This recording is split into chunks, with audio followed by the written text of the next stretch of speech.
যে রেডি হয়ে নিয়েছি, আবার এখন যাবো হলো একটু শপিংয়ে। আর এদিকে মাও রেডি হয়ে গেছে। রেডি? হ্যাঁ রেডি। চলো এবার বেরিয়ে পড়ি। Hello everyone, welcome back to my channel. টুকটুক করে পুজোটাও এগিয়ে আসছে আর টুকটুক করে আমরাও সব শপিং সেরে নিচ্ছি। আমাদের যে সব শপিং হয়ে গেছে তা না, অনেক কিছুই এখনও বাকি আছে।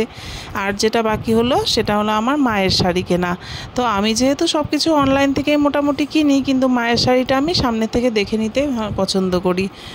তাই আজকে বেরিয়ে গিয়েছিলাম মায়ের জন্য শাড়ি কিনতে। আর একটু দুপুর দুপুর গিয়েছিলাম, প্রচণ্ড রোদ গরম সব কিছু পার করে যাচ্ছিলাম। আর মোটামুটি ভিড় ছিল ওই মার্কেটে, দেখলাম অনেক কিছু নতুন নতুন এসছে, ব্যাগের কালেকশন, জুয়েলারি কালেকশন।